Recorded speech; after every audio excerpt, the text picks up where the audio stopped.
বাংলাদেশের সর্বশেষ গুরুত্বপূর্ণ আপডেট সংবাদে আপনাকে স্বাগত। শুরুতেই সংবাদ শিরোনাম, পরে বিস্তারিত।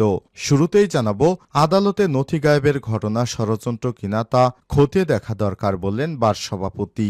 চট্টগ্রাম আদালতে নথি হারানোর ঘটনায় গভীর উদ্বেগ প্রকাশ করেছেন সুপ্রিম কোর্ট বার সভাপতি ব্যারিস্টার মাহবুব উদ্দিন খোকন। সেই সঙ্গে এই ঘটনা কোনো ষড়যন্ত্র কিনা তা খতিয়ে দেখা উচিত বলে মনে করেন তিনি। আজ ৬ জানুয়ারি দুপুরে হাইকোর্ট প্রাঙ্গণে সাংবাদিকদের সঙ্গে আলাপকালে সব কথা জানান তিনি।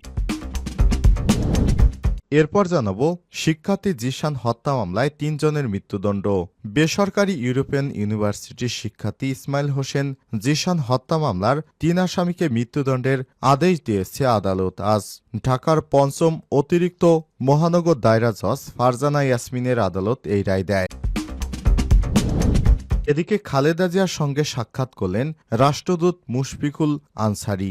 বিএনপির চেয়ারপারসন সাবেক প্রধানমন্ত্রী বেগম খালেদা জিয়ার সঙ্গে সাক্ষাৎ করেছেন মেক্সিকোতে নবনিযুক্ত রাষ্ট্রদূত মুশফিকুল ফজল আনসারী। আজ রাতে বিএনপির স্থায়ী কমিটির সদস্যদের সঙ্গে খালেদা জিয়ার সাক্ষাতের পর রাজধানীর গুলশানে তার বাসভবন ফিরোজায় যান রাষ্ট্রদূত মুশফিকুল। এ সময় তিনি বিএনপির নেত্রীর শারীরিক অবস্থার খোঁজখবর নেন এবং তার আশু সুস্থতা কামনা করেছেন। এবারে জানাবো, ১৫ আগস্ট ও মুক্তিযুদ্ধের ইতিহাস বর্ণনা করে আরও যা বললেন, মুজিব ছিল ভারতীয় নকশা বাস্তবায়নের মূল খেলোয়াড়। মেজর ডালিম বীর উত্তম।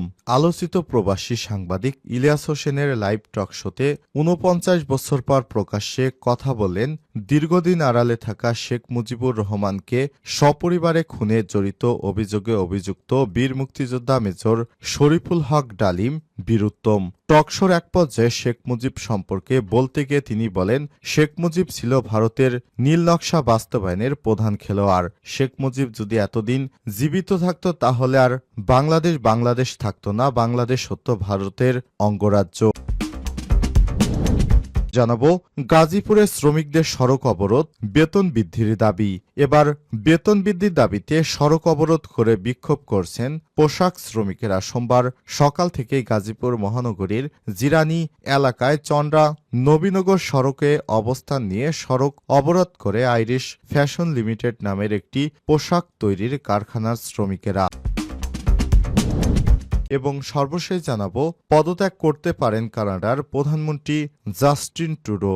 দেশের রাজনীতিতে দীর্ঘদিন ধরেই কোণঠাসা কানাডার প্রধানমন্ত্রী জাস্টিন ট্রুডো।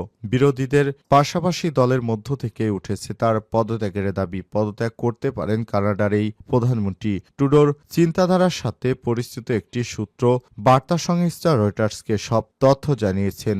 বার্তা সংস্থাটি বলছে, কানাডার প্রধানমন্ত্রী জাস্টিন ট্রুডো সোমবারের মধ্যে লেবারেট পার্টির নেতা হিসেবে পদত্যাগের কথা ঘোষণা করবেন বলে আশা করা হচ্ছে। প্রিয় দর্শক, এতক্ষণ শুনছিলেন সংবাদ শিরোনাম, এবারে বিস্তারিত।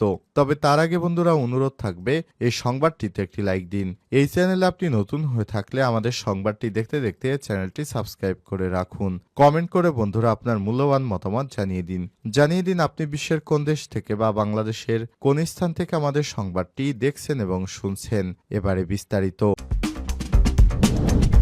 আদালতের নথি গায়েবের ঘটনা ষড়যন্ত্র কিনা খতিয়ে দেখা দরকার বলেন বার সভাপতি। চট্টগ্রাম আদালতে নথি হারানোর ঘটনায় গভীর উদ্বেগ প্রকাশ করেছেন সুপ্রিম কোর্ট বার সভাপতি ব্যারিস্টার মাহবুব উদ্দিন খোকন। সে সঙ্গে এই ঘটনার কোনো ষড়যন্ত্র আছে কিনা তা খতিয়ে দেখা উচিত বলে মনে করেন তিনি। সোমবার ৬ জানুয়ারি দুপুরে হাইকোর্ট প্রাঙ্গণে সাংবাদিকদের সঙ্গে আলাপকালে সব কথা জানান তিনি।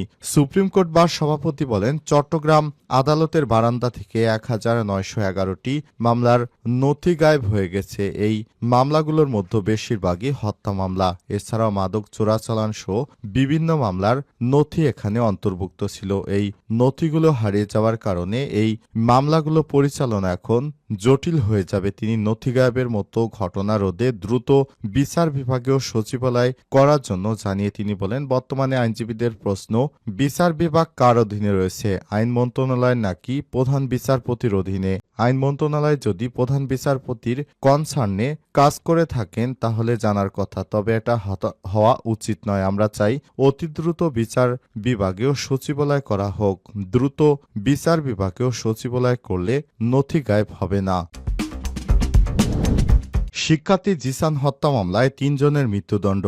বেসরকারি ইউরোপিয়ান ইউনিভার্সিটির শিক্ষার্থী ইসমাইল হোসেন জিসান হত্যা মামলার ৩ আসামিকে মৃত্যুদণ্ড দাখিল করেছে আদালত। মৃত্যুদণ্ডে দণ্ডিত আসামিরা হলেন গোপালগঞ্জের কাশিয়ানী উপজেলার রাজপাট এলাকার মৃত রফিকুল ইসলামের ছেলে হাসিবুল হোসেন ওরফে হাসিব, গোপালগঞ্জ সদর উপজেলার চর গোবরা এলাকার ওবায়দুল্লাহ মোল্লার ছেলে শ্রাবণ ওরফে শাওন এবং বাগেরহাটের মোড়লগঞ্জের পঞ্চকরণ এলাকার জাকির হোসেন ওরফে খোকনের ছেলে আবদুল্লাহ আল নোমান। এর মধ্যে শাওন পলাতক থাকায় আদালত তার বিরুদ্ধে সাজা পরোয়ানাসহ গ্রেপ্তারি পরোয়ানা জারি করেছে। এছাড়াও রোববার অপর ২ আসামিকে কারাগার থেকে আদালতে হাজির করা হয়। পরে রায় ঘোষণা শেষে সাজা পরোয়ানা দিয়ে তাদের আবারও কারাগারে পাঠানো হয়। তবে সজনী আক্তার নামে এক নারীর বিরুদ্ধে অভিযোগ প্রমাণিত না হয় আদালত তাকে খালাস দিয়েছে। সংশ্লিষ্ট আদালতের additional public prosecutor Shariful Islam Liton এসব তথ্য নিশ্চিত করেছেন। রাজধানীর শেরেবাংলানগর থানায় করা মামলার সূত্র থেকে জানা গেছে, ইউরোপীয় ইউনিয়ন ইউনিভার্সিটি বাংলাদেশের সিভিল ইঞ্জিনিয়ারিংয়ের শিক্ষার্থী ইসমাইল হোসেন জিসান পড়াশোনার পাশাপাশি রাইড শেয়ারিং পাঠাওয়ে কাজ করত। ২০১৯ সালের ১২ মে বিকাল ৪:৩০টার দিকে শেরেবাংলানগর থানাধীন শ্যামলী এলাকা থেকে তিনি নিখোঁজ হন। এই ঘটনায় তার বাবা সাব্বির হোসেন শহীদ বাদী হয়ে গাজীপুরের গাছা থানায় একটি সাধারণ ডায়েরি অর্থাৎ জিডি করেন। এবার খালেদা জিয়ার সঙ্গে দেখা করলেন রাষ্ট্রদূত মুশফিকুল ফজল আনসারী। বিএনপি চেয়ারপারসন সাবেক প্রধানমন্ত্রী বেগম খালেদা জিয়ার সঙ্গে সাক্ষাৎ করেছেন মেক্সিকোতে নবনিযুক্ত রাষ্ট্রদূত মুশফিকুল ফজল আনসারী। রোববার ৫ই জানুয়ারি রাতে বিএনপির স্থায়ী কমিটির সদস্যর সঙ্গে খালেদা জিয়ার সাক্ষাতের পর রাজধানীর গুলশানে তার বাসভবন ফিরোজায় যান রাষ্ট্রদূত মুশফিকুল ফজল আনসারী। এ সময় তিনি বিএনপির নেত্রীর শারীরিক অবস্থার খোঁজখবর নেন এবং তার আশু সুস্থতা কামনা করেন। এছাড়াও বিএনপির ভাইস চেয়ারম্যান আবদুল্লাহ আল নোমান, চেয়ারপারসনের উপদেষ্টা পরিষদের সদস্য আমানুল্লাহ আমান, মিডিয়া সেলের সদস্য সাইরুল কবির খান বিএনপির চেয়ারপারসনের সঙ্গে দেখা করেছেন। প্রসঙ্গত, উন্নত চিকিৎসার জন্য মঙ্গলবার ৭ই জানুয়ারি লন্ডনের উদ্দেশ্যে দেশ ত্যাগ করেন বিএনপির চেয়ারপারসন বেগম খালেদা জিয়া। ১৫ আগস্ট ও মুক্তিযুদ্ধের ইতিহাস বর্ণনা করে যা বললেন মেজর ডালিম। শেখ মুজিব ছিল ভারতীয় নীল নকশা বাস্তবায়নের মূল খেলোয়াড়। আলোচিত প্রবাসী সাংবাদিক ইলিয়াস হোসেন লাইভ টক শোতে ৪৯ বছর পর প্রকাশ্যে কথা বললেন। দীর্ঘদিন আড়ালে থাকা শেখ মুজিবুর রহমানকে সপরিবারে খুনে জড়িত অভিযোগে অভিযুক্ত বীর মুক্তিযোদ্ধা মেজর শরীফুল হক ডালিম বীর উত্তম টকশোর এক পর্যায়ে শেখ মুজিব সম্পর্কে বলতে গিয়ে তিনি বলেছেন, মুজিব ছিল ভারতীয় নীল নকশা বাস্তবায়নের মূল খেলোয়াড়। রোববার ৫ই জানুয়ারি রাত